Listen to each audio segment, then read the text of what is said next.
We are gathered here today in this beautiful Florida setting to witness and celebrate the marriage of Emily Griffin and Curtis Yando.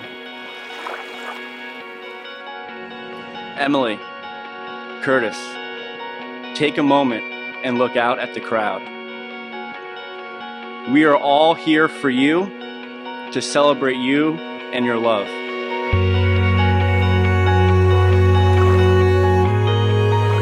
One of the most remarkable moments in life is when you meet the person who makes you feel complete. The person who makes the world a beautiful and magical place. The person with whom you share a bond so special that it transcends normal relationships and becomes so pure and so wonderful that you can't imagine spending another day of your life without them. Curtis, as I stand before you today, I see all the reasons I fell in love with you. 10 years ago, you captured my heart by being exactly who you are. The sweetest, kindest, most patient, and selfless man I could have asked for. Becoming your friend was a choice, but I had no control of falling in love with you. For someone that has a very hard time making decisions, saying yes to sharing a life with you and becoming your wife is easily the best decision I could have ever made. Emily, you've taught me so many lessons, but most of all, how to care for someone. For me and for others. From your family to my family, co-workers, friends, you are always caring for them. To do this, it takes strength. And you are the strongest person I know. Your strength and your compassion for everyone are just some of the values I want to pass on to our kids one day so they can sometimes be like you.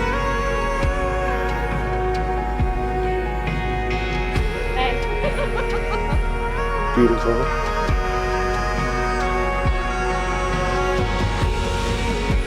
Todd always said, Emily is never getting married and she's going to live with us forever. But Todd never had a chance to meet Curtis. And I know he would agree because I was always right, sort of. Just like the song he used to sing, Can't Find a Better Man. I say, I can't think of a better man to marry our daughter. Em, I didn't give you the gift of life. Life gave me the gift of you. Everyone who knows you loves you. Especially Nick, Quinn, Kate, Dad, and I.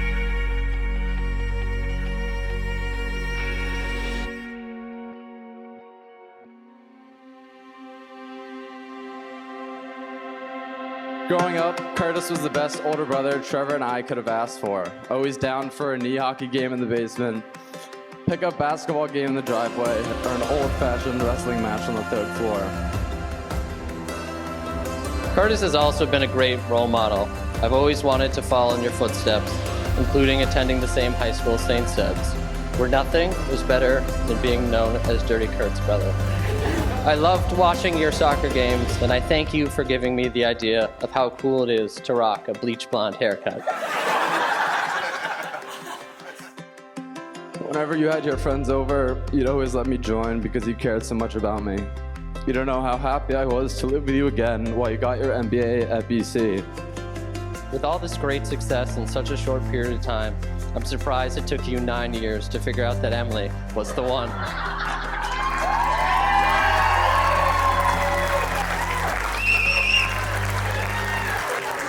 However, now knowing Emily for almost half of my life at this point, it all makes sense. The way she makes you laugh when you're together and the way you smile when she's on your mind make me understand why you volunteered to drive Zoo and Papa's car 23 hours from Florida to Boston. Throughout the 17 years of my life, I've looked up to my big sister Emily, and I'll continue to look up to you. I strive to be like you. You've taught me how to be strong through tough times and be the best person you can when you're not feeling it.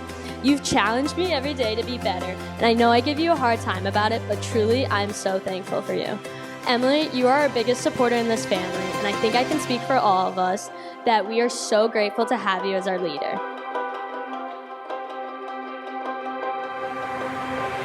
Emily exemplifies what it means to be a sister, a friend, and soon-to-be wife.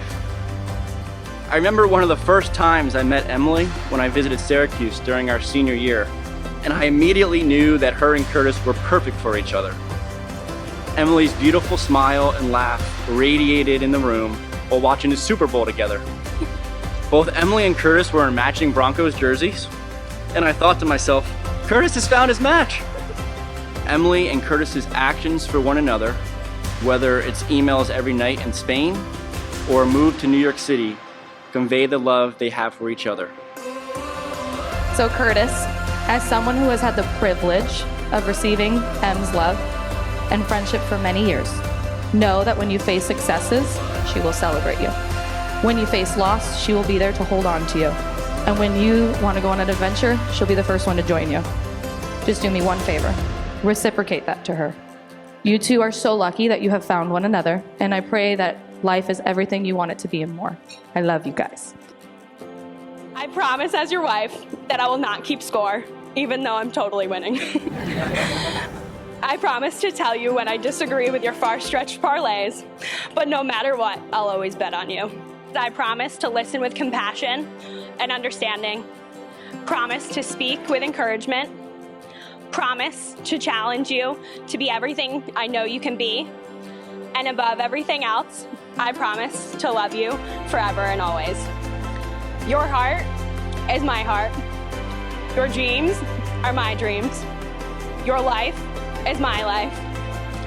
It was you 10 years ago, still is you, and always will be you, Curtis. I promise to live the best life with you. It has been 3,563 days since I asked you to be my girlfriend. Seems like a long time, but for me, it's flown by. From Syracuse to New York and to Stanford, and from Stanford to Boston, or maybe even South Florida. I promise to be your best friend, husband, and partner in the world. I promise to make you the happiest person in the world because you truly deserve it. I love you, Emily, and I promise I always will. With great joy, in front of all your closest friends and family, by the authority vested in me by the state of Florida, I pronounce you husband and wife. Curtis, you may now kiss your bride.